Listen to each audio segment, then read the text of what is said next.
मुख में नवनीत कैसे लगा है? तो बोले तुम्हारे घर का नहीं है। लग्नम यशोदा करात, मैया हमको स्वयं माखन मिश्री खिला रही थी, खिलाते खिलाते तो नाराज हो गई थी, तो उसी के हाथ का लगा हुआ है।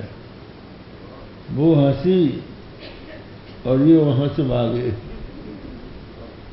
इस तरह से गोपियों के यहाँ जाकर ये दही माखन की चोरी करते थे।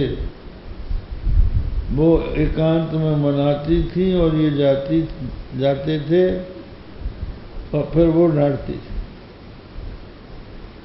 एक बार किसी गोपी के यहाँ गए,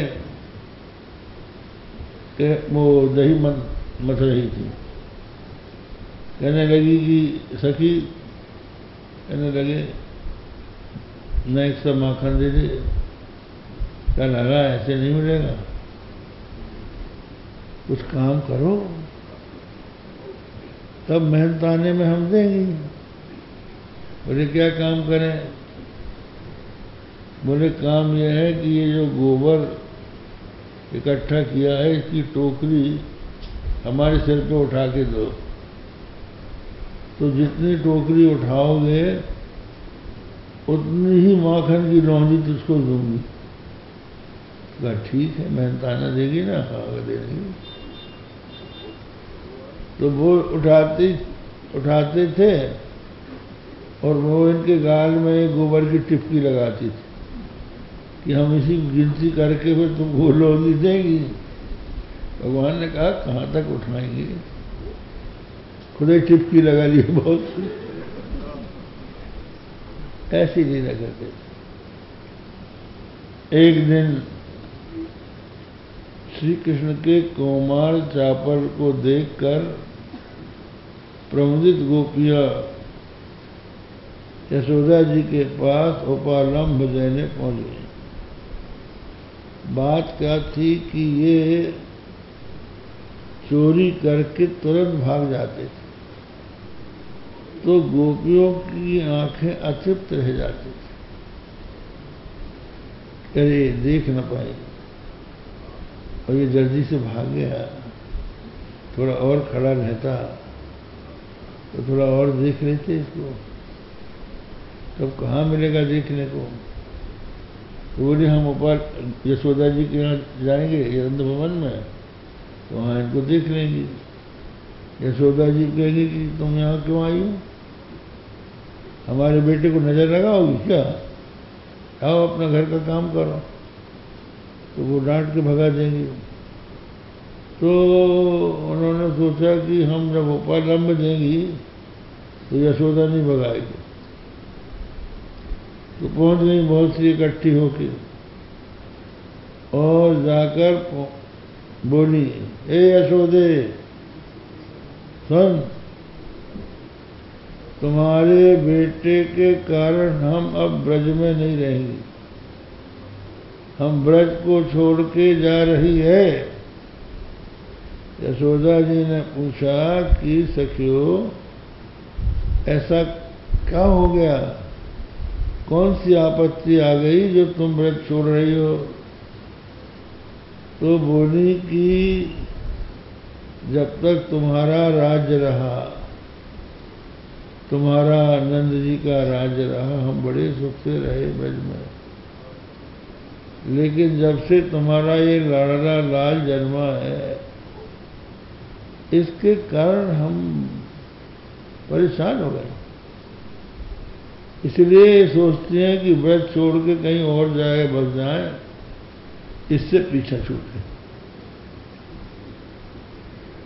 तो बोले मेरा बेटा करता क्या है, कौन सी ऐसी बात है जिससे कि तुम घर छोड़ रही हो, गांव छोड़ रही हो?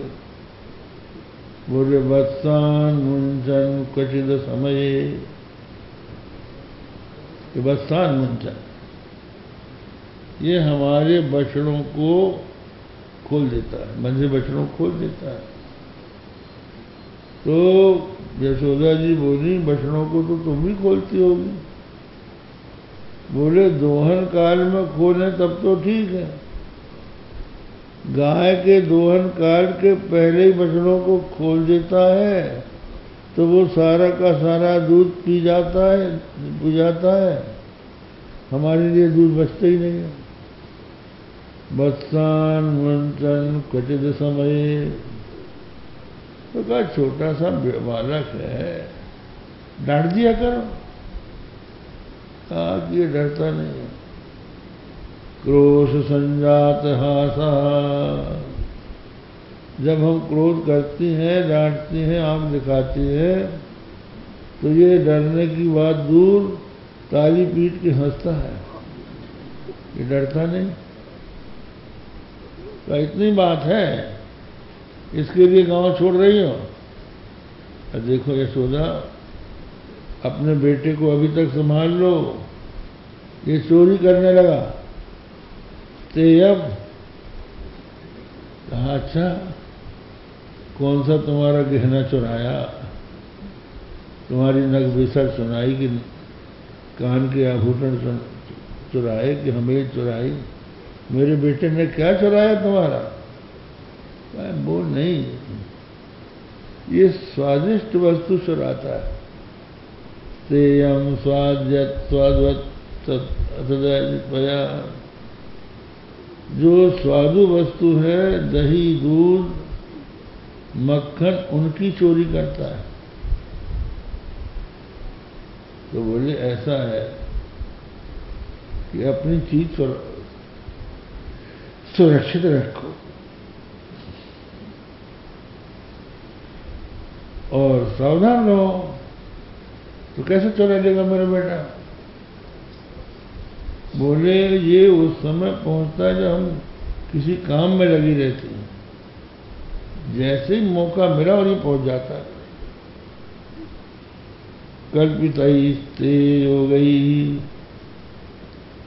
तो यशोदा जी ने कहा कि छींके में रख के, एक रस्सी का फंदा होता है, उसको सीका कहते हैं, सीके में दही माखन दूध की मटकी रख के ऊपर टांग दो। और मेरा छोटा सा बेटा वो कैसे उसको पाएगा?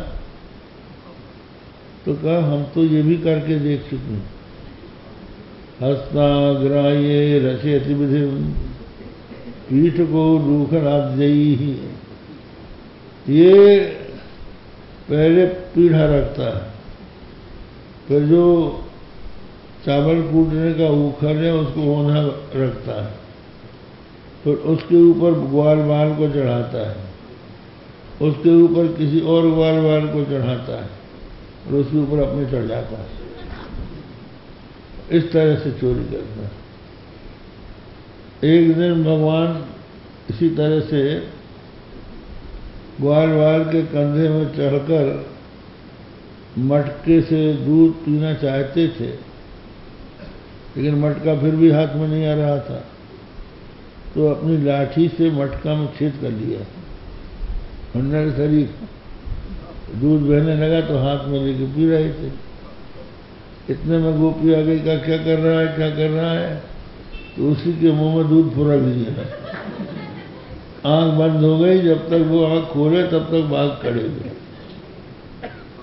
ये लीला कल्पिता स्ते हो गई।